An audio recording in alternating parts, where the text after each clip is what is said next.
Capítulo 28. Al atardecer del quinto día sentí aproximarse a la habitación un paso breve y ligero, y Silla penetró en el aposento, ataviada con su chal rojo y con su sombrero de seda negra y llevando una canastilla colgada al brazo. «Oh, querida señora Dean», exclamó al verme. «¿No sabe usted que en Gimmerton se asegura que se había usted ahogado en el pantano del Caballo Negro con la señorita? Lo creía hasta que el amo me dijo que las había encontrado y las había hospedado aquí». «¿Cómo está usted? ¿Qué le pasó? Encontrarían ustedes alguna isla en el fango, ¿no es eso? La salvó el amo, señora Dean. En fin, lo importante es que no ha padecido usted mucho, por lo que se ve». «Su amo es un miserable», contesté, «y esto le costará caro. El haber inventado esa historia no le servirá de nada. Ya se sabrá todo». «¿Qué quiere usted decir?», exclamó Silla. En todo el pueblo no se hablaba de otra cosa. Como que al entrar dije a Hareton: «Qué lástima de aquella mocita y de la señora Dean. Señorito, qué cosas pasan». Hareton me miró asombrado, y entonces le conté lo que se rumoreaba en el pueblo. El amo estaba oyéndonos, y me dijo: «Sí, Silla, cayeron en el pantano, pero se han salvado. Helena Dean está instalada en tu cuarto. Cuando vayas dile que ya se puede ir. Toma la llave». El agua del pantano se le subió a la cabeza, y hubiera vuelto a su casa delirando. En fin, la hice venir, y ya está bien. Dile que si quiere se vaya corriendo a la granja, y avise de mi parte que la señorita llegará a tiempo para asistir al funeral del señor. «Oh, Silla», exclamé. «¿Ha muerto el señor Linton?» «Cálmese, amiga mía, todavía no. Siéntese, aún no está usted repuesta del todo.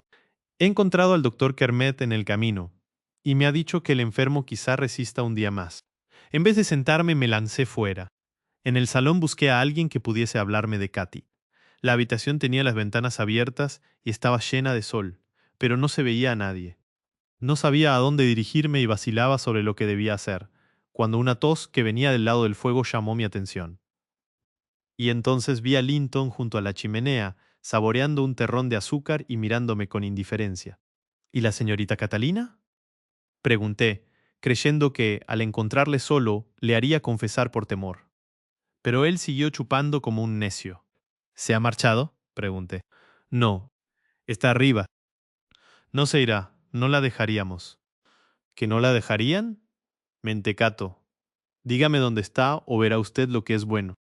«Papá sí que te hará ver lo que es bueno a ti como intentes subir», contestó Linton. «Él me ha dicho que no tengo por qué andarme con contemplaciones con Katy. Es mi mujer y es vergonzoso que quiera marcharse de mi lado. Papá asegura que esa desea que yo muera para quedarse con mi dinero, pero no lo tendrá, ni se irá a su casa, por mucho que llore y patalee». Y siguió en su ocupación, entornando los ojos. «Señorito», le dije, «ha olvidado lo bien que ella se portó con usted el invierno pasado, cuando usted le aseguraba que la quería y esa venía a diario para traerle libros y cantarle canciones, a través de vientos y nieve. Pobre Katy, cada vez que dejaba de venir lloraba pensando en que usted se entristecería, y usted entonces afirmaba que esa era demasiado buena para usted. Ahora, en cambio, usted finge creer en las mentiras que le dice su padre y se pone con él de acuerdo, a pesar de saber que les engaña a los dos. Vaya un modo de demostrar gratitud». Linton torció los labios y se quitó de ellos el terrón de azúcar. «¿Venía a Cumbres Borrascosas porque le odiaba a usted?», continué. «Usted mismo lo dirá. Y de su dinero, esa no sabe siquiera si tiene usted poco o mucho. Y la abandona, sola, ahí arriba, en una casa extraña, usted que tanto se lamentaba de su abandono. Cuando se quejaba de sus penas, ella se compadecía de usted, y ahora usted no se apiada de ella. Yo, que no soy más que una antigua criada suya, he orado por Katy, como puede ver, y usted, que ha asegurado quererla y que tiene motivos para adorarla, se reserva sus lágrimas para usted mismo y se está ahí sentado tranquilamente. Es usted un cruel y un egoísta. No puedo con ella», dijo él. «No quiero estar a su lado. Llora de un modo inaguantable. Y no cesa de llorar aunque la amenace con llamar a mi padre. Ya le llamé una vez, y él la amenazó con ahogarla si no se callaba. Pero en cuanto él salió, ella empezó otra vez sus gemidos, a pesar de las muchas veces que le grité que me estaba importunando y no me dejaba dormir». «¿Está ausente el señor Heathcliff?», me limité a preguntar, viendo que aquel cretino era incapaz de comprender el dolor de su prima. «Está hablando en el patio con el doctor Kenneth», contestó. Creo que el tío, al fin, se está muriendo. Y lo celebro, porque de ese modo yo seré el dueño de su casa. Katy dice siempre mi casa, pero en realidad es mía. Papá asegura que todo lo de ella es mío. Míos son sus lindos libros, y sus pájaros, y su jaca. Así se lo dije cuando esa me prometió regalármelo todo si le daba la llave y la dejaba salir. Entonces se echó a llorar, se quitó un dije que lleva al cuello con un retrato de su madre y otro del tío cuando eran jóvenes, y me lo ofreció si le permitía escaparse. Esto sucedió ayer. Le dije que también me pertenecían, y fui a quitárselos. Entonces, esa odiosa mujer me dio un empellón y me lastimó. Yo lancé un chillido, cosa que la espanta siempre, y acudió papá. Al sentir que venía, rompió en dos el medallón, y me dio el retrato de su madre mientras intentaba esconder el otro. Pero cuando papá llegó y yo le expliqué lo que sucedía, me quitó el que esa me había dado y le mandó que me entregase el otro. Ella no quiso, y él la tiró al suelo. Le arrancó el retrato y lo pisoteó. ¿Y qué le pareció a usted el espectáculo? Interrogué para llevar la conversación a donde me convenía. Yo hice un guiño, respondió. Siempre guiño los ojos cuando mi padre pega a un perro o a un caballo, porque lo hace muy reciamente. Al principio me alegré de que la maltratara. También ella me había hecho daño al empujarme.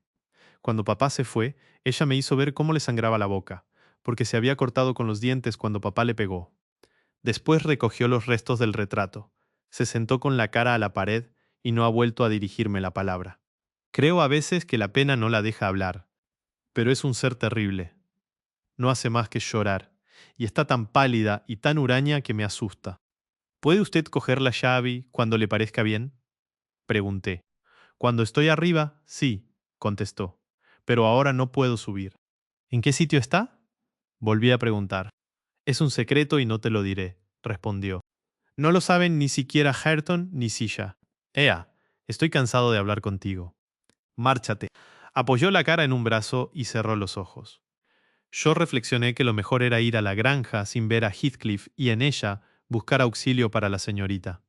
El asombro de los criados al verme llegar fue tan grande como su alegría.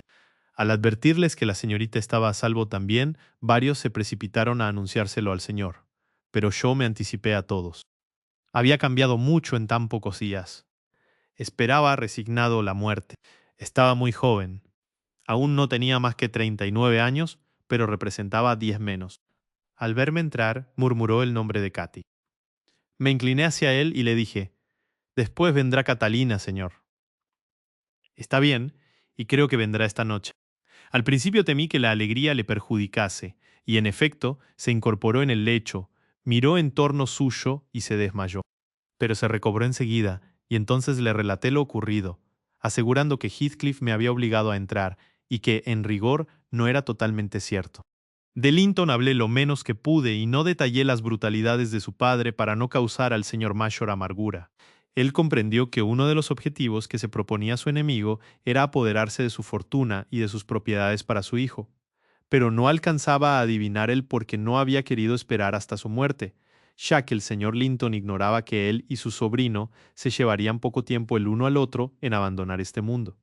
En todo caso, resolvió modificar su testamento, dejando la herencia de Katy, no en sus manos, sino en las de otros herederos, que eran personas de confianza, concediéndole solo el usufructo y luego la plena posesión a sus hijos, caso de que los tuviera. Así, los bienes de Catalina no irían a manos de Heathcliff aunque falleciese su hijo. Según sus instrucciones, envía a un hombre en busca del procurador y a otros 4 con armas a buscar a la señorita. El primero de esos volvió anunciando que había tenido que estar 2 horas esperando al señor Green y que éste vendría al siguiente día, ya que tenía que hacer en el pueblo. Los otros regresaron sin cumplir su misión y dijeron que Katy estaba tan enferma que no podía salir de su cuarto y que Heathcliff no había permitido que la vieran. Les reproché como se merecían y resolví no decir nada a mi amo, porque estaba resuelta a presentarme en Cumbres Borrascosas en cuanto amaneciera, llevando una tropa entera, si era menester, para tomar al asalto las cumbres, si no me entregaban a la cautiva. Me juré repetidas veces que su padre había de verla, aunque aquel miserable encontrara la muerte en su casa intentando impedirlo. Pero no hubo necesidad de emplear tales recursos. A cola de las 3, Bajaba yo a buscar un jarro de agua, cuando atravesando el vestíbulo sentí un golpe en la puerta. Me sobresalté. Debe ser Green, pensé luego, y seguí con la intención de mandar que abrieran. Pero el golpe se repitió, y entonces, dejando el jarro, fui a abrir yo misma. Fuera brillaba la luna. El que venía no era el procurador. La señorita me saltó al cuello, exclamando: ¿Vive mi padre todavía, Elena? Sí, ángel mío, respondí. Gracias a Dios que ha vuelto usted con nosotros. Ella quería ir sin detenerse al cuarto del señor, pero yo la hice sentarse un momento para que descansara, le di agua y le froté el rostro con el delantal para que le salieran los colores. Luego añadí que convenía que entrara yo primero para anunciar su llegada, y le rogué que dijese que era feliz con el joven Heathcliff. Al principio me miró con asombro, pero luego comprendió. No pude asistir a la entrevista de ella y su padre, sino que me quedé fuera y esperé un cuarto de hora, al cabo del cual me atreví a entrar y acercarme al enfermo. Todo estaba tranquilo. La desesperación de Katy era tan silenciosa como el placer que su padre experimentaba. Con los ojos extasiados contemplaba el semblante de su hija. Murió sintiéndose feliz, señor Lockwood. Besó a Katy en las mejillas y dijo: Me voy a su lado, y tú, querida hija, vendrás después con nosotros. Y no dijo una palabra más. Su mirada continuaba extática y fija. El pulso le fue faltando gradualmente, hasta que su alma le abandonó. Murió tan apaciblemente que ninguno nos percatamos del momento exacto en que eso había sucedido. Catalina estuvo sentada allí hasta que salió el sol. Sus ojos se hallaban secos, quizá porque ya no le quedaran lágrimas en ellos, o quizá por la intensidad de su dolor. A mediodía continuaba lo mismo, y me costó trabajo lograr que fuese a reposar un rato. A esa hora apareció el procurador, que ya había pasado primero por Cumbres Borrascosas para recibir instrucciones. El señor Heathcliff le había comprado, y por ello se retrasó en venir a casa de mi amo. Felizmente éste no se había vuelto a preocupar de nada desde la llegada de su hija. El señor Green se apresuró a dictar órdenes inmediatas. Despidió a todos los criados excepto a mí, y hasta hubiera dispuesto que a Eduardo Linton se le enterrara en el panteón familiar, a no haberme opuesto yo ateniéndome al testamento. Este, por fortuna, estaba allí y hubo que cumplir sus disposiciones. El sepelio se apresuró cuanto fue posible. A Catalina, que era ya la señora Heathcliff, le consintieron estar en la granja hasta que sacaron el cuerpo de su padre. Según ella me contó, su dolor había, por fin, inducido a Linton a ponerla en libertad. Oyó a Heathcliff discutir en la puerta con los hombres que yo había enviado, y entendió lo que él les decía. Entonces se desesperó de tal modo que Linton, que estaba en la salita en aquel momento, se aterrorizó. Cogió la llave antes de que su padre volviera, abrió, dejó la puerta sin cerrar, bajó y pidió que le dejaran dormir con Hareton. Catalina se fue antes de alborear. No atreviéndose a marchar por la puerta por temor a que los perros ladrasen, buscó otra salida, y habiendo hallado la habitación de su madre, se descolgó por el abeto que rozaba la ventana. Estas precauciones no bastaron para impedir que su cómplice sufriera el correspondiente castigo.